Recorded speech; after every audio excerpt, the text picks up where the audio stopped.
G'day trendsetters, welcome to episode 13 of the Wabi podcast. My favourite number, my birthday backwards, my partner's birthday forwards, and the combination of the two 13s is our daughter's birthday. So very auspicious, and I'd like to do something a little bit special for this episode, being my favourite number.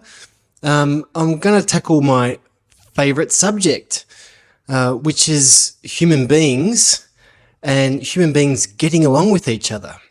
What an appropriate subject for somebody who's talking about the implications of Chana Yu for the world at large. I believe the core beating heart of Chana Yu is all about how to get along with other people. And a prerequisite for that is a very deep understanding of your own self. And Chana Yu offers the whole kit and caboodle, a practice to understand both. So what I'd like to delve into today is particularly relevant in our current ideologically divided society. It's a pretty horrible time with different factions clashing. There's no sort of direct warfare on the world stage at large yet. I hope it doesn't get there. We should learn from our past mistakes.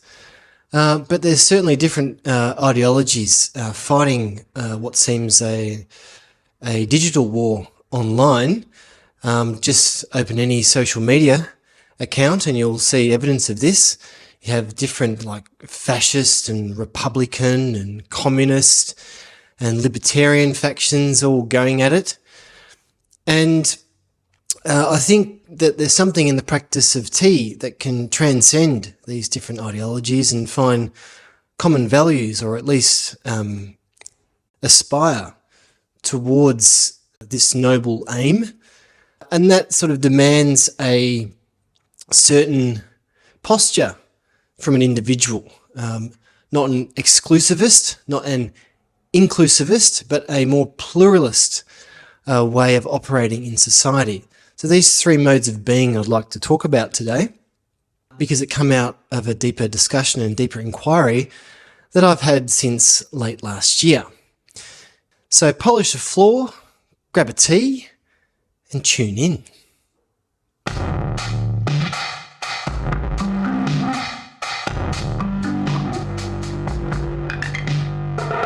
Righty-ho, so this podcast has been a long time coming, and it's the result of a deep inquiry I've had between myself, my own tea practice, other practitioners of Chana Yu in the world, especially America, which I'll talk about in a sec, and my just burning curiosity about how human beings work and can relate to each other.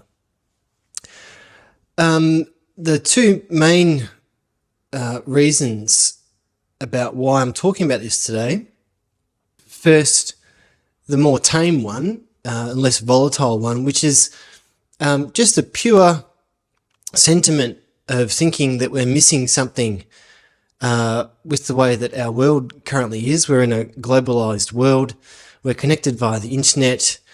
We're exposed to how different cultures and ideologies and religions work on a daily basis. And lo and behold, we're still divided in our ideological silos. It seems to me we're missing a golden opportunity, which is one of the positive aspects of globalist society, in developing a deeper and deeper mutual understanding. It seems that that's sort of going by the wayside, which could be the result of algorithms and the way that they rule our lives at the moment, and the pressure of the media. But anyway, I think that there's something in tea practice that offers a concrete, practical means towards achieving that mutual understanding that a globalist society, a global society, promises. And the second reason is kind of just stems from pure bewilderment about the situation that we found ourselves in at the end of last year. So we had the American election, which you probably guessed already I was going to say. And in my head, we've had quite significant events in the last 8 years or so. So things like Brexit happened, which was a big wow, okay? Half the people think like that, amazing. And then the first election of Mr. T in 2016, which I think left a lot of people shocked, including me at the time. And then Mr. T elected again in 2024, end of last year. And the same shock and despair that I sort of found myself in 2016, 8 years later, after all these different events, we'll chuck the pandemic in there too, where we could see that the world was quite divided with different strong opinions about how people should operate and what they should believe. 8 years later, through all these opportunities to reach some sort of mutual understanding that different ideologies are at work, and we shouldn't be so surprised if half the population believes things differently from us. The reaction from my fellow T people, I thought, was a little bit immature, to put it bluntly. But still, I guess the real underlying sentiment was just a deep feeling of a shortcoming of our shared practice of Chana Yu, the way of tea. And there seems to be some core values or even principles in the way of tea that we practice each time we enter the tea room that pushes ourselves to this mutual understanding of other belief systems and ideologies and religions and cultures. And to get this far after these radical events happening in the last 8 years or so, to see some people that seem to not have evolved outside the tea room in the way that they view other people and their political beliefs, seem to be a real shortcoming of what the way of tea promises. And so to work towards a deep and shared understanding of what it is in Chana Yu that promises a continued progressive cultivation of the human being, the self, towards a greater acceptance and openness of other belief systems and ideologies, and breaking down barriers between self and other, I reached out to 4 other Chajin tea practitioners who live in the States, I greatly respect and admire, and knew I could have quite a deep, intimate conversation with. And I sent them all an email, and I varied it a little bit, but this is basically the gist of the email that I sent. Yo, so-and-so, you just had a pretty big election over there, so you're probably very good or very bad, depending on your political persuasion. Angel emoji, devil emoji. I'm reaching out because I'm trying to figure out the communication lessons Chana Yu offers beyond the chashitsu, the tea room, and I'd love your thoughts. I believe Chana Yu is, at its core, a powerful form of communication. It fosters genuine, empathetic dialogue, encourages deep listening, and helps us get past emotional reactivity. On our own, it's introspective. With others, it becomes a shared moment of reflection. Chana Yu has taught me to drop my biases, listen with an open mind, even entertain the preposterous possibility that I'm wrong sometimes. Through silent gestures and shared presence, Chana Yu creates an environment of respect and thoughtful connection. If you're up for it, I'd like to explore how we can use these elements to bridge divides and promote real conversation. What are the core values Chana Yu holds that helps us find harmony with others and ourselves? If you're up for a chinwag, let me know when you're free.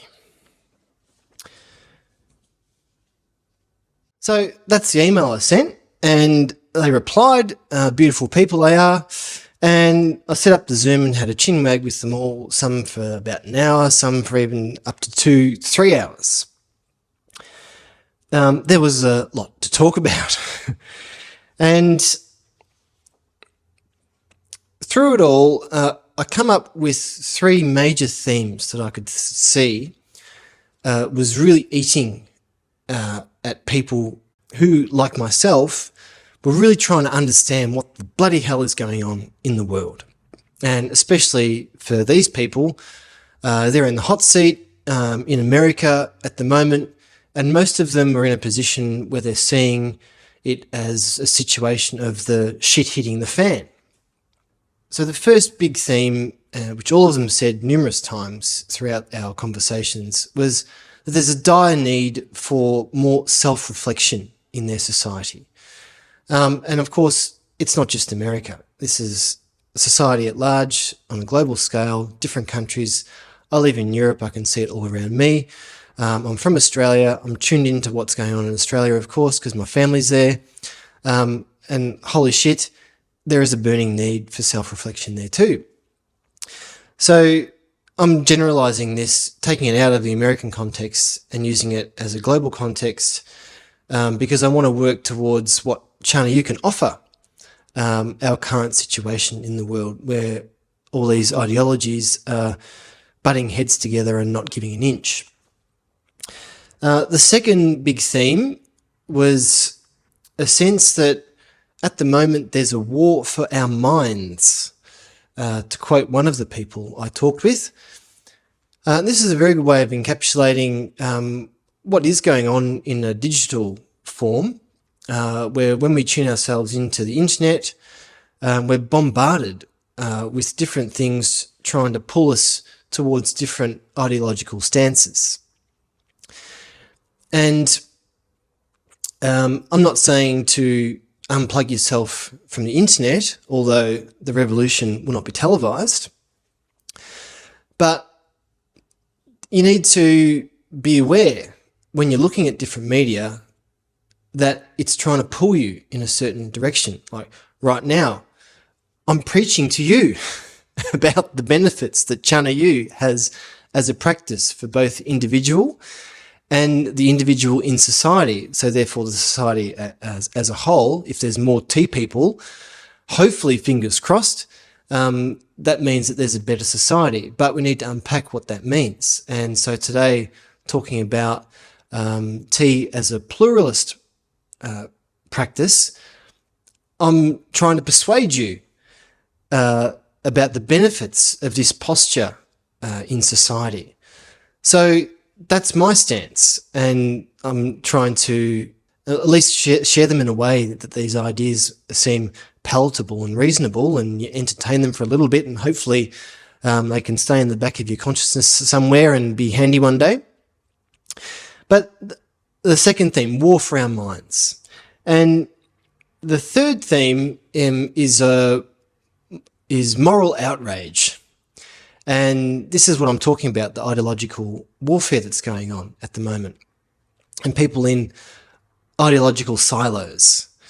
So if you're in your silo and think that what you think is right, and if only everybody else would think this way, everything would be okay, of course you're going to be outraged when people opposed to your view of the world wins an election or something like that. This was encapsulated in a phrase I'll never forget. One of the very dear souls who I love and respect, admire very much in the tea world, this person offers a lot of philosophical and religious food for thought for me, for my own practice of tea. Said a very sort of funny, in a black comedy sort of way, in a pensive manner, took a sigh, rested back in their chair and said, I'm trying not to take so seriously my moral outrage. I'm trying not to take so seriously my moral outrage. And this same person, in this same conversation, recommended a book to me that crystallizes what I touched upon before, exclusivist inclusivist and pluralist views, which has aided me greatly in understanding the world and how I operate in it and how others are operating in it, and what the way of tea can offer, in order that exclusivists, inclusivists and pluralists may get along. And that book is this one, Encountering God by Diana Eck. It's a book about religion, and she's talking about how different religions can get along in our global society. And even though her theme is religion, I think that what we can see in front of us with such strong ideological stances operating in the world at the moment, that these are sort of quasi-religious in the way that they believe and make assumptions about how society should be, what's the right moral posture, the right way to view other human beings, etc. So it's quite transferable to our current situation in a secular society.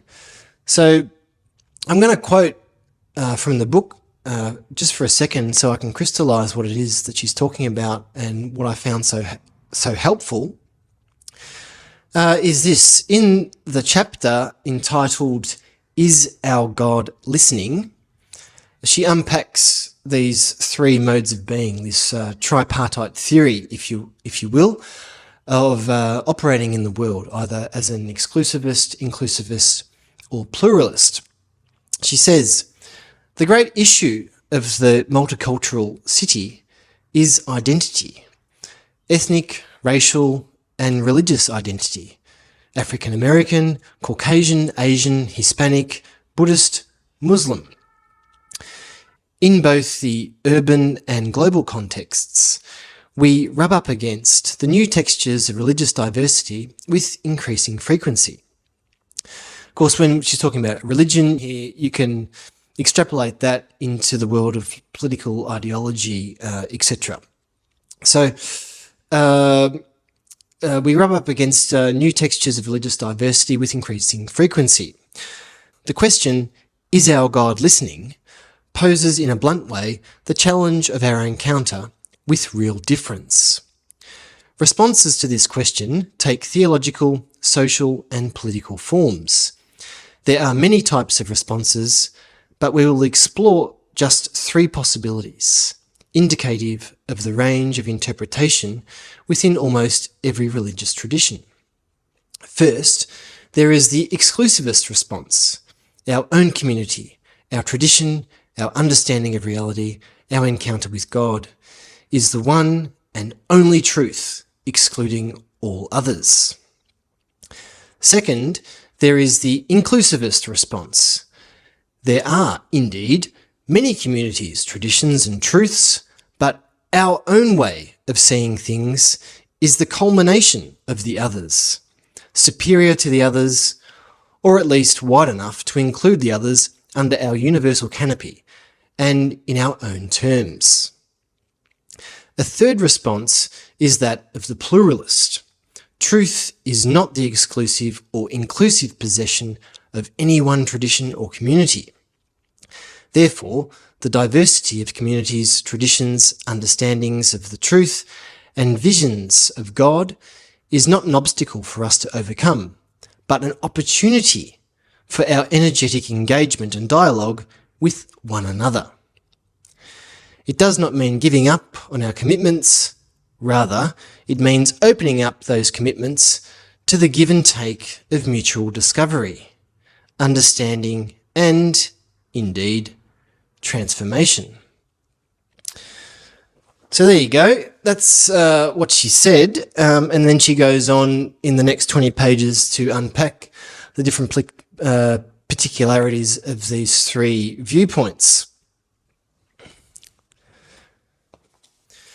And so for Chana-yu, it seems to me, reflecting on the practice and principles and the moral stance that Chana-yu has as a practice, it's trying to get the practitioner in more of a pluralist posture.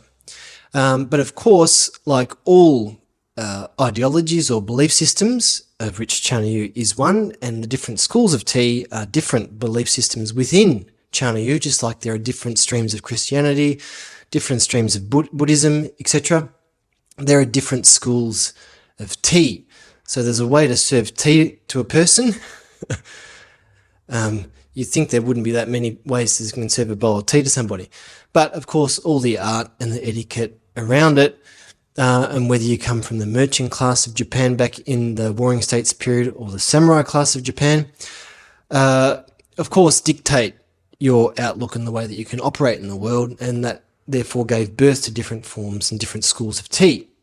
So anyway, you can also be an exclusivist, thinking that my school of tea, the one and only great Ueda Sokoryu, is the real way of tea, and everyone else has it wrong.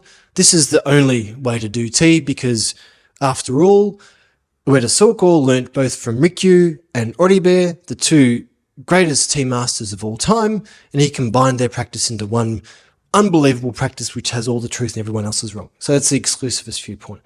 Tea practitioners can definitely adopt that viewpoint. Then there's the inclusivist viewpoint. So as a tea practitioner, I could think, well, everybody else, of course, is doing something okay, but my school of tea, of course, because of its history and the depth that Ueda Soka was able to achieve from learning 6 years with Senrikyu and Furuta Oribe, for 23 years was able to combine these two facets, merchant class tea from Rikyu, warrior class tea from Furuta Oribe, synthesize them to make the greatest school. Everyone else is but a shadow, but still, if one day that they see the real truth of history and what Ueda Soka did, they'll come to see reason and give up their own practice and start practicing the Ueda Soka school. And when we all do, everything is going to be fantastic. So that's the inclusivist position. God, they sound terrible when you spell them out that way. But this is like, without spelling it out so succinctly and clear and bluntly, probably the majority of people in the world are an exclusivist or inclusivist, the way that they view political ideology and operate in society. It certainly seems to me that especially, well, exclusivist positions would be like more fundamental positions, like this is the truth, the only truth, everyone else is wrong. So you can see how that leads to violence. Historically, we've seen it play out in the way that different religions across the world have labelled people heretics and put them to death because of their beliefs, believing something other than the truth. But then with inclusivists, it's more subtle. So they give people some leeway, thinking that they've got some part of the picture, but in the end, if you're not with me, you're against me. And more, this is the ideology, since we've sort of transcended exclusivism to some degree in our society, I would say. The big hurdle now is the inclusivist position, thinking that I have a very clear idea, my ideological position that I hold with all these other people has a very clear idea about the just way to be in the world, and if only everybody else would think this way, it would be okay. Because there's some acceptance of other people's viewpoints, there's a certain degree of kindness that's extended to other people, but this kindness can also be disguised as aggression when it's realised that these people aren't actually going to come over, jump ship and adopt this ideology wholeheartedly with me. And then there's the pluralist position, which is, hey, I'm practicing one of many schools of tea, noble traditions that have continued for 500 years or so, and they come from the viewpoints of different tea masters over time, whose viewpoint resonated with so many people in such a way that these other people around them decided to continue it on. And the truth of this practice is in the practice. People have decided to continue this practice after the death of this particular tea master. So these are all different versions of the truth, and we can rub up against each other, practice with each other, learn from each other towards a greater mutual understanding. What's at the core of all of our schools of tea? What are the different particularities in aesthetics and philosophy that lie at the heart of these respective schools? How do they overlap? How do they differ? How do they enlighten each of our respective practices? So I hold my own truth. I'm going to keep practicing the Ueda Soka Ryu, but I'm also going to let you practice your school of tea, whether it be Urasenke, Omotesenke, Enshuryu, whatever. Rock the house. I'm going to have my space here. You've got your space there. You can come into my tea room when you want. Invite me when you have the capacity. There's an active mutual engagement, rooted and open. And so what it is within the way of tea that I think is quite healthy and can be a great benefit to the way that society is at the moment is things like the encounters that are inherent in the tea room. Doing tea can be a personal practice, but in essence it's not. It's a way to invite other people into your space and offer them hospitality and warmth and to communicate with each other in a harmonious way. And harmonious doesn't mean go along to get along or follow the status quo. Harmony is a healthy tension. It's a vital tension in the room.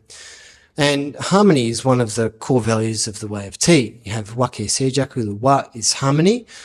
And basically all schools of tea adopt this wake seijaku, harmony, respect, purity and tranquility as a valuable practice cue, a valuable meditation on the way that we orientate ourselves in our practice, meditating on these respective four values. So harmony is a healthy tension, and if we realise that it's not keeping up the status quo, it's not going along to get along, it's being present, calm, empathetic, and compassionate towards the other person in order to express the same slightly differing views towards a mutual understanding. So being in the tea room, there's no tables and chairs between each other. We're in an open space on tatami mats. There's no barriers. There's a sense of a shared vulnerability that emerges naturally. And the gestures reveal a lot about each other. So by making a tea for another person, the gestures and the way that you do it reveals a lot about the sincerity of your own self. And a host will be able to recognise in the way that the guest receives their hospitality, their own level of sincerity in their heart and the way that one's hospitality is being received and appreciated. And we can learn a lot just by observing in that quiet calm the gestures of other people. One of the overarching aesthetics that we're aiming for, at least in my school of tea, is called kinchoukan, which is, again, a sense of tension. Kincho is like tension, and kang is a sense of tension, feeling of tension. We actually aspire towards creating this in the tea room. With this healthy or vital tension, we grow as human beings. And as tea practitioners, that's what we're there to do, is to evolve and grow and mature as human beings forever. One of my own principles about the way of tea that I've identified, which I think is one of the core values that we share, it's not articulated in other schools, this is just the way that I've articulated it. It poses a lot of problems for my students. It's no borders. People struggle to find out what this means. Like, surely borders in some contexts are a good thing. And actually, yes, they are. But questioning borders where they lie and the assumptions about where borders should be, I think is a healthy thing of our practice, which furthers us as human beings towards mutual understanding. And the way that I crystallize this principle of no borders is, of course, as a tea practitioner, there's a strong emphasis on being able to welcome and accommodate anybody at any time. So there's this sense of always welcoming anybody, no matter who they are.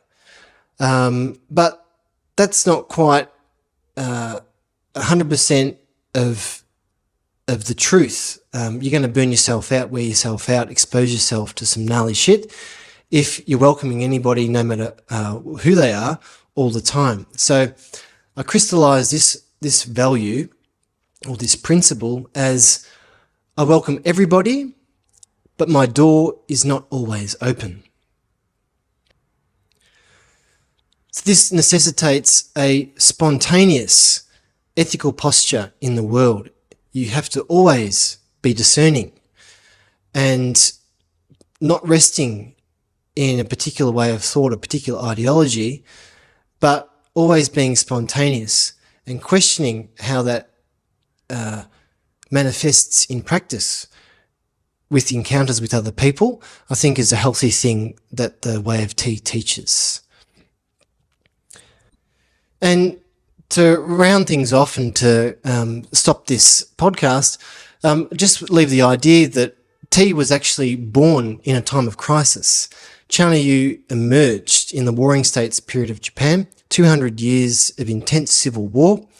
And in that time, the practice of tea became an art form, both a moral and aesthetic discipline, that both merchant class and warrior class people practiced through all classes of society. There was four on the whole, but mainly the merchants and the samurai had the money and the riches and could enjoy tea together.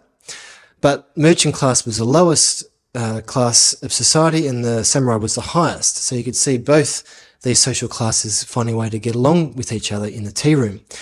And so it wasn't a time of peace. It's not escaping and hopping off into this lovely little detached world to just enjoy a nice calm cup of tea. It actually evolved into an art form in a time of crisis because of the necessity of having to get along with other people. 200 years of civil war, like, can we please end this now?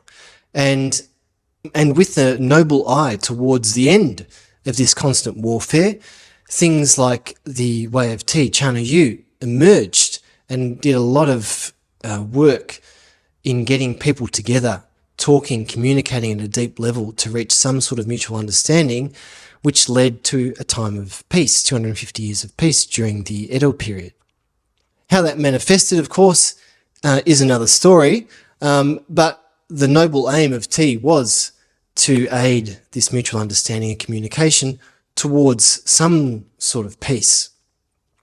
And the lessons that it left us and that we've been practicing these last 400 or 500 years are as relevant today as they were in the past. So that's what I reckon. Let me know what you reckon in the comments if you wish. It'd be very interesting to see what other people think of my observations of recent world events and how the way of tea can lend a strong hand towards our mutual evolution and becoming better citizens, creating better society based on the values of tea. And if you think this has any value at all, what I'm doing, whether it be my writing, my translation work, my teaching practice, my art practice in the way of tea, these podcasts, you can support me through the various links down in the description. Patreon would be the best way. If you've got a spare few bob each month to sling my way on one of the tiers of Patreon, you're going to get some pretty good material there each month and support this material being translated from Japanese into English and disseminated out into the greater world, hopefully improving the degree of peace that can be achieved in the world in the very, very near future. So thanks heaps for listening this far. Rock the house, and I'll see you next time.